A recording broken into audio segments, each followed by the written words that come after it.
विशाल universe स्वरूप, मतलब universe नहीं कहेंगे, बियॉन्ड यूनिवर्स जो हमारी विशालता है, वो स्वरूप याद आता जाएगा।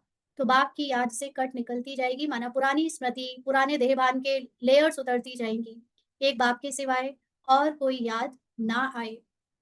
तो बाप समझाते हैं, मीठे बच्चे गफलत मत करो, स्वदर्शन चक्रधारी बनो, माना रोल को ऐसे ही मत बीत जाने दो, निश्चिंत रहकर कि हम होने दो जो हो रहा है, उसको उसको रियलाइज करो, उसको अटेंशन दो। और अटेंशन, क्योंकि हम अगर कोई चीज को ऐसे ही बीत जाने देते हैं, हाँ गुस्सा कर दिया तो कर दिया, अगर आप ऐसे बीत जाने दे रहे हो तो वो गुस्सा कभी खत्म नहीं होगा, क्योंकि रोल में अगर कोई चीज को आपने रियलाइज नहीं किया है, अटेंशन देके उसमें सत्य की लाइट नहीं फेंकी है, तो वो चीज़ आपके संस्कारों को और कड़ा कर देती है ना। कई बार आप में से किसी-किसी ने क्वेश्चन पूछा है, तो क्या मतलब, अब हमें गुस्सा आ रहा है तो करते रहने दें रोल को, कोई चिंता ना करे। अरे नहीं, ऐसे नहीं कि आने दो, चिंता नहीं करो। बात ये है कि जब आ रहा है तो उस समय अपनी सत्य की लाइट ऑन रखो।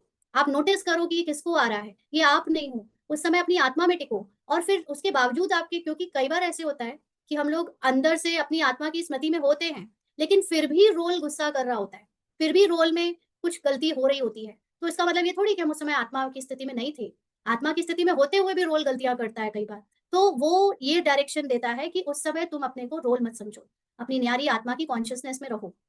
तो उसकी लाइट अपने आप धीरे-धीरे रोल के जो भी संस्कार है उसको हल्का करके खत्म कर देगी। तो इसलिए गफलत नहीं करो, अभी टाइम वेस्ट नहीं करो। हर समय ड्रामा याद रखो, सुदर्शन चक्रधारी बनो, क्योंकि रोल ड्रामा अनुसार चल रहा है।